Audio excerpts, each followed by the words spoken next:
Kane and Nod are, for most people playing the games on a surface level, the bad guys of the Tiberium universe.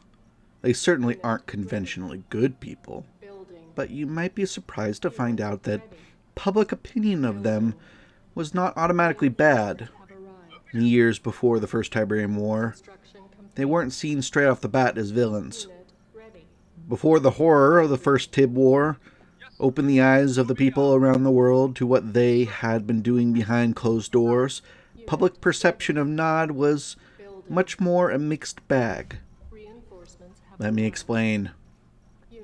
The Brotherhood, and for the purposes of the video, I will be referring to both as Kane, since his leadership is what informed the successes of the Brotherhood. The Brotherhood and Kane accomplished some amazing things in the years before the outbreak of the war in 2019. One of the most incredible things that happened from their intervention was the near unification of the religions of Christianity, Judaism, and Islam in the Eastern European, African, and Near and Far Eastern regions of the world into the overarching Neo-Abrahamic religion of Kane's Brotherhood. Having had existed almost before recorded history, Kane's Brotherhood had many, many insights into the religious and ethnic conflicts of the world and walked into the limelight post-revelation of their existence by moving from place to place, country to country, priest to priest, until conflicts between the various offshoots of the Abrahamic religion ceased for long enough for them to come to the table and actually talk to Kane. This was an unbelievable achievement that stunned the world when it happened because, as many of you in the audience know, these conflicts had been occurring continuously for thousands of years with almost no serious attempts at interfaith dialogue. This was especially amazing as while Judaism has a strong messianic tradition, Christianity, and to a larger extent Islam, have already had their prophets and messiahs return, and faced with the rhetoric of the lesser man, would never have even entertained the possibility of a new prophet and messiah. These places, hotbeds of religious and ethnic violence, sent representatives to a mighty ecumenical council in Egypt, where they spent many weeks debating with Kane on topics as wide-ranging as the legitimacy of each other's prophets to as minute a topic as the use of the filoque in recitation and prayer. And out of this council came a unified religious state, a fusion of Jewish, Islamic, and Christian believers that for the sake of this video we will call Canaanites, or the followers of Kane and the members of the Brotherhood of Nod. If you would believe Kane's rhetoric, then he is indeed Kane, from the story of Cain and Abel, which would make him a person literally touched by the divine and antediluvian, someone leading his own kingdom of people, of wanderers and believers.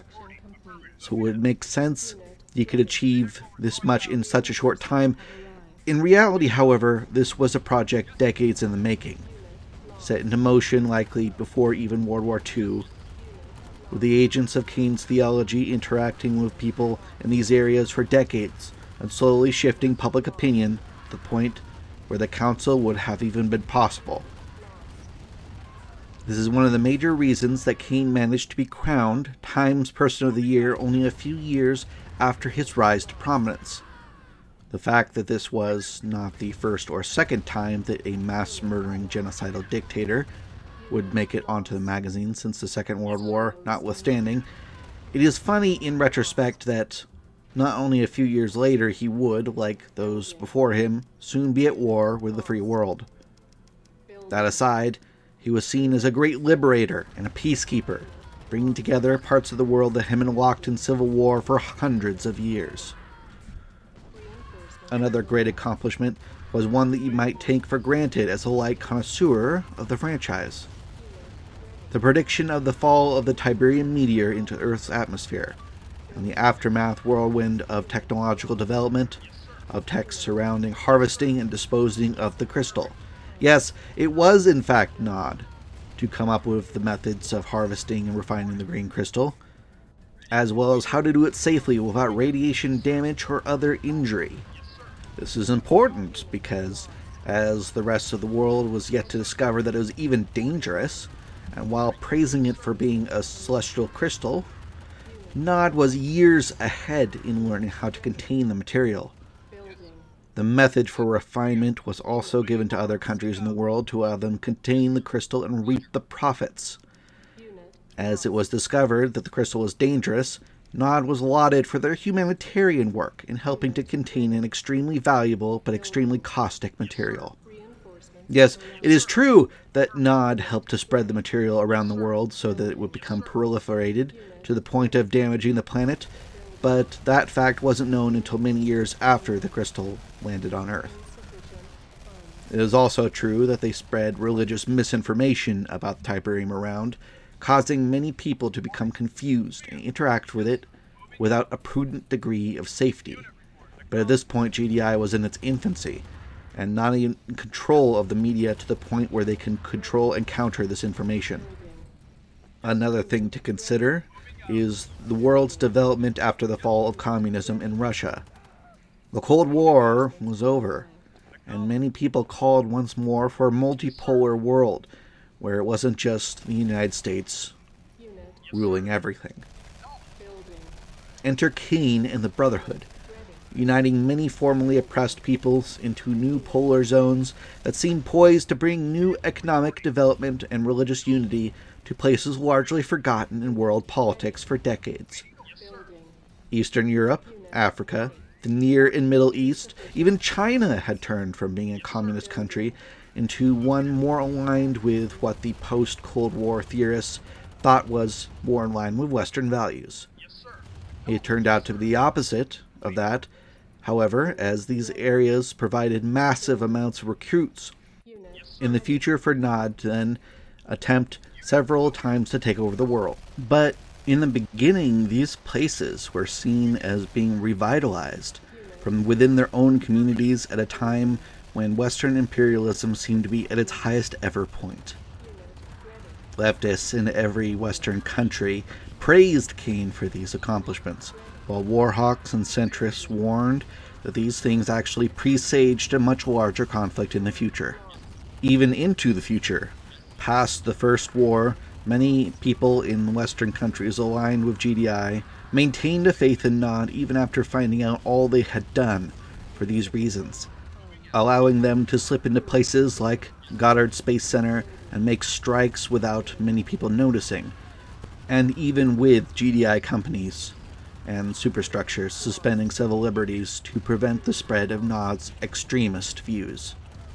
Kane was and is a figure of extreme prominence, outmatching every other historical figure of all time for his incredible ability to bring people together, people whose ethnic and religious groups have been massacring each other for over 1,000 years.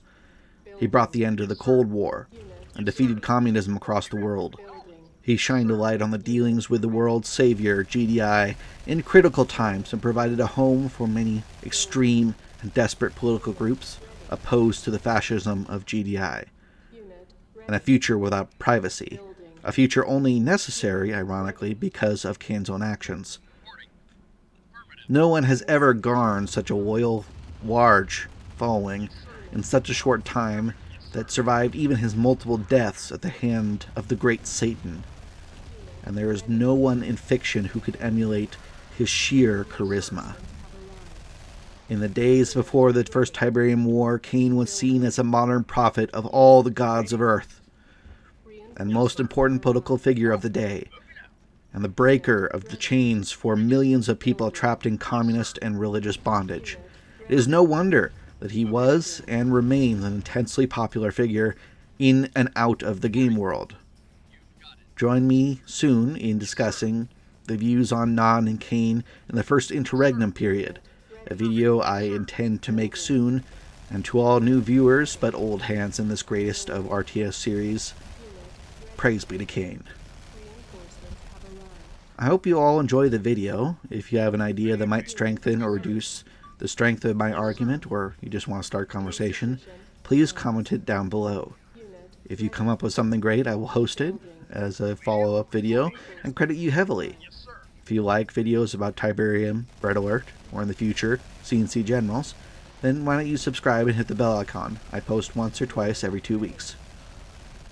If you really like the content, consider supporting the channel by sharing the video around, or making use of either the Patreon link or the Amazon affiliate link. There's no pressure to do either. I love you either way. Thank you for watching, and have a wonderful day.